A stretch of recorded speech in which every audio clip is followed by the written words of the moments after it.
The Chillicothe Halloween Festival is this weekend. It starts Friday, runs through Sunday. We've got Adam Days on the far left, and right in between is Gene Betts. We're going to talk about this festival in just a moment. But first, this from Pickaway-Ross Career and Technology Center Adult Education. Find a career you love with Pickaway-Ross Adult Education. Skilled trades careers are in high demand with no signs of slowing down. Pickaway-Ross offers career training programs with expert instructors and hands-on learning tactics to create a variety of opportunities. Visit our website for more information. One of the first assignments we had when Litter Media started back in 2017 was covering the Chillicothe Halloween Festival. What a fun festival this is, and it has grown each and every year, hasn't it? It has, yeah. We started out with just an idea and built it up. So this year we're looking at well over 100 vendors that's going to be set up at the festival this year. Ah, very nice. And with those vendors come a lot of attractions as well, right? Yeah, so if you want to talk about... Okay, yeah, because with attractions, we've got all kinds of things that range through the Halloween holiday theme. Very excited that we have the Green Goblin movie prop back from the Stephen King movie, Maximum Overdrive, cult classic. In addition to the exhibits like that, we're going to have the Haunted Tent. That's open on Friday and Saturday evening from 5 to 10. And this year's theme is nightmares. So, great!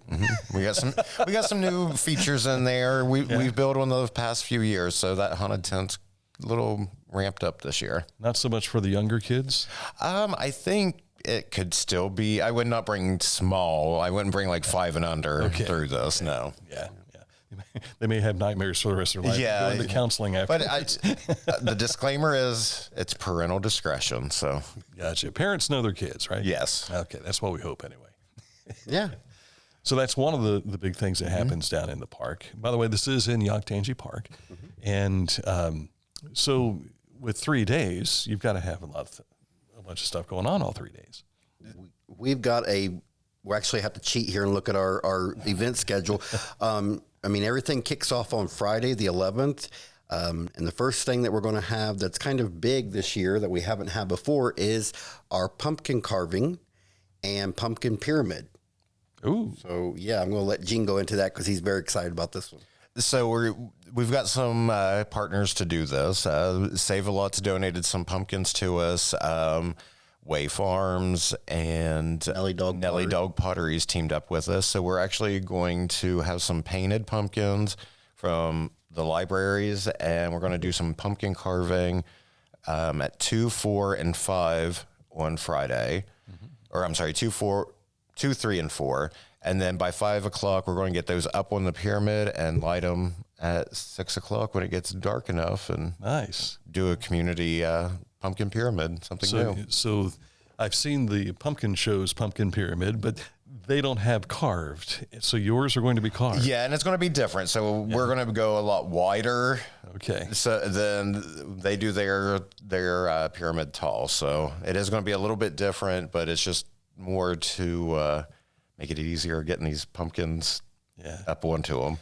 I was trying to picture stacking, up to 7 high? Originally, when this idea came around, we thought about that. Yeah. And then the logistics of, building that and storing that and then adding pumpkins to it just did not seem like a good fit. Yeah. And like once you carve these pumpkins, they start to, by Sunday, they'll be starting to they're collapse a little bit. Yeah. So Jack-o'-lanterns on Friday, pie on Sunday.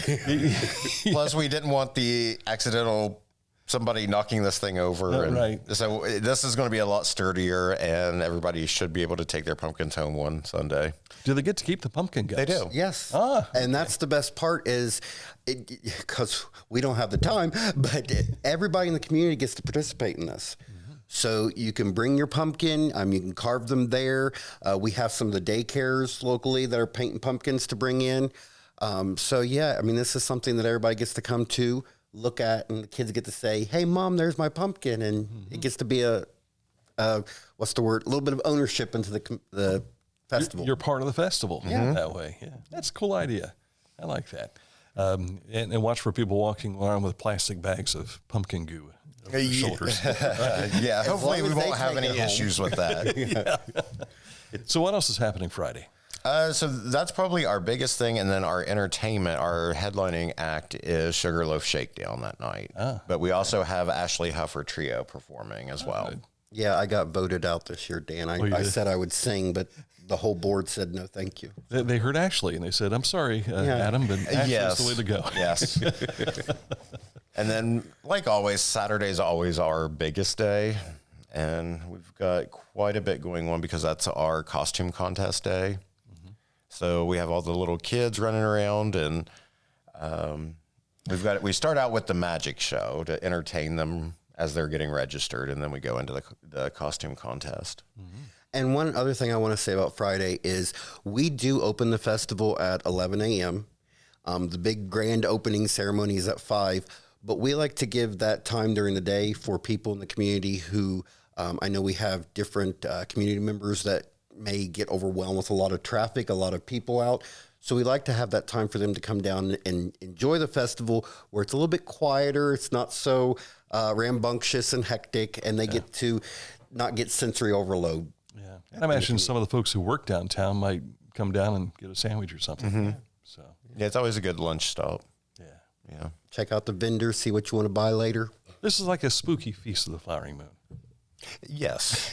Yeah, it's a festival, so it's got common things, vendors, things like that, but the attractions are a little bit different than during the feast. So Yes. So Saturday you've got more music as well? we've got plenty of music going on. We've actually added a secondary stage for an acoustic set this year. So we've got several performers on the main stage and on the acoustic stage. Some of the headliners at the main stage is going to be Peach Jam, and Felony 4 is our headliner for that night. Good. So great. I mean, we've got a lot of Southern Ohio, Chillicothe and Southern Ohio musicians performing this year. We've also got, during the day, we've got our partners, Southern Ohio Pumpkin Growers. They're coming in and they're doing their big pumpkin weigh off. That's always fun because, some of those pumpkins could be driven in if they had wheels on them. They're that big. Right. Yeah. And then, of course, we've got the kids zone that's always open with the inflatables, the laser tag. This is cool this year. We've got a gem mining station, and you can go in and get your little bag of dirt and rocks and Find some treasures. I'll probably be doing that. This continues right into Sunday, and I know in previous years I've been involved with the coffin race. Unfortunately, I can't do this year, but last year we found a true gem in announcing Mike Haller. Yes, and he's done a great job. Not that you haven't, Dan. We appreciate all the years. He's very familiar with coffins. He is. So it really works together well. Yeah, last year he educated the group or the audience on the difference between a casket and a coffin. That was really cool. Really? Yeah. See, I missed that. That was part of it. And I'm sure if I tried, I could remember what it was. Something about the shape. Caskets have that shape that everybody knows, whereas coffins are just the lid. The old-timey. Okay. Kind of like the Dracula. Wide for the shoulders and narrow for the feet in that regard. Yeah. So, yeah. I guess those might be easier to bury, would be my guess. Could be. Less to dig in that regard. Unless we get the guy with the pumpkin guts. Right. Well, you could grease down and just slide right down through the pumpkin guts. I think that would help. But that takes place on Sunday, but it's not the only thing that happens on Sunday, right? No, we also have the pumpkin drop. So the foam pumpkins, the Chillicothe Fire Department comes down in their bucket truck, and they raise that up, dump out these foam pumpkins or rubber pumpkins, whichever they are. And we have several. We have about 25 to 30 prizes. So everybody's pumpkin will have a number that's bought tickets during the festival. And if your pumpkin's the closest, you can win some prizes. Top prize is $250 in cash. And then Lowe's actually donated a gas grill as another prize. And there's quite a few gift cards. So there's plenty of food and other options out there. Nice. jewelry. Now, I have seen egg drops. I've seen, what are the golf ball drops and that sort of thing. So it's kind of like the closest to the pin, only with a pumpkin. Correct. Yeah. Okay. Yeah. And the beginning idea, there was some pumpkin chunkin thought about, but then the mess of that and there's a lot trying of cleanup to, involved. there's a lot of cleanup, and then the whole catapult thing.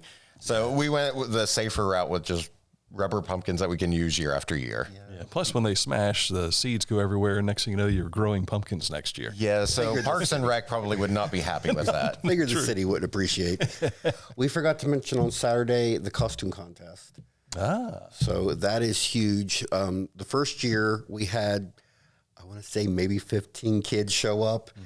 Last year, it didn't end, which is amazing because it's great to have all those kids come out there and they're all excited and they're all dressed up and they're making friends with, other kids that they've never met before. So it's a wonderful opportunity for that. And you get to see some really, really great creative costume ideas. So that's always the best part. Yeah. And then also during that, we have the car show going on. And then at 4 p.m. is when the car show does their trunk or treat. Gotcha. So One more reason for the kids to show up in costume. yeah, you got the costumes on already. You go through and get some candy, and Very nice. And then we'll take them through the haunted tent and have them hopped They'll up really on be kept up sugar all and night. adrenaline and fear. Just don't Parents will get love your pumpkin guts bag mixed up with your candy bag. That Right, yeah, a right. little miserable there at the end of the day.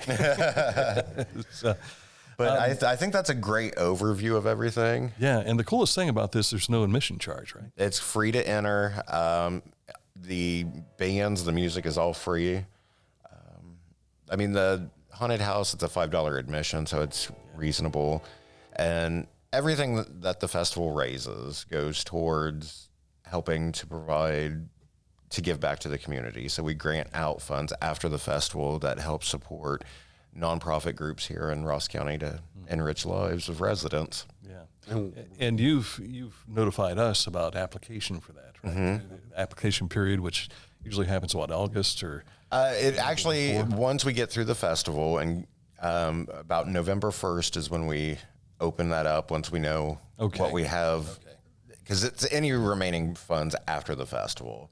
Gotcha. And then we keep that open to about the 1st of December, and then we issue grants. Okay. Halloween together with Christmas in that regard. In a way, yeah. It's doing good at Christmas time. So, Precisely. yeah. We get to be the great pumpkin. And what organization doesn't need funds Exactly. at any time of the year, but especially during Christmas? We're pretty excited about being able to help. The one I always think of is the search and rescue group that we was able to grant money to one year. They needed coats for the people that were going out with the dogs to do the searching. And yeah, I mean, once we got that application and saw what it was doing and how it could affect and save lives, we had to. Yeah, And it was absolutely. great to be in a position where we had the community funds going back into the community. Right.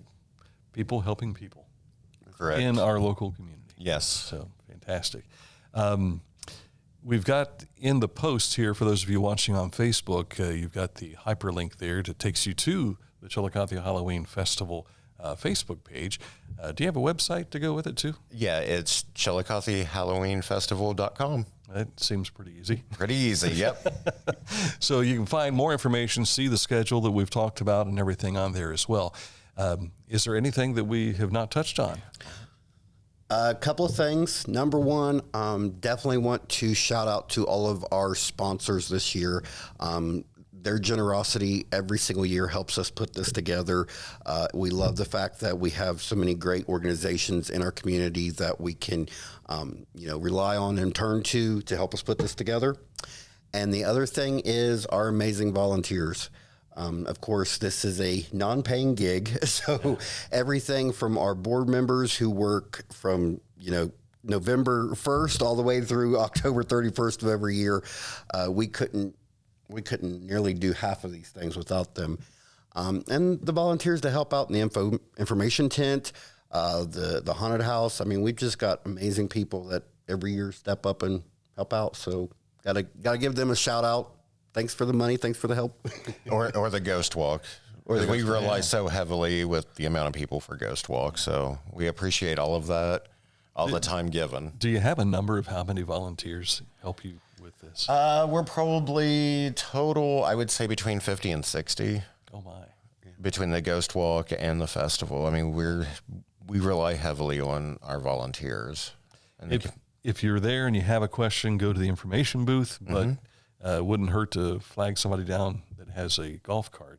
Yes. Because they've got a walkie-talkie, and they'll find somebody that can help you, right? That is correct. And if you're interested in being a volunteer, hey, we'll join the family. Come on in. Yeah, very good. Adam, Gene, thank you so much. We appreciate you guys from over the years of working together and what you're doing for the community with this. Thank you, Dan. I appreciate the opportunity to come on here and talk about the festival, and hope everybody comes and enjoys the weekend with us. It's going to be beautiful weather. Yeah. I can remember about 15 years ago, I think we first had you on the radio. You didn't want to do the radio. I did not. Today, he's just like, it's old hat. Yeah, no, I did not. I was very unsure of what was going on. Yeah. And it took me a while, but yeah, now I've opened up. And Now he's a media maven. So. Appreciate you guys coming in. Thank you, Dan. And thank you for watching as well here on another edition of Litter Media Live.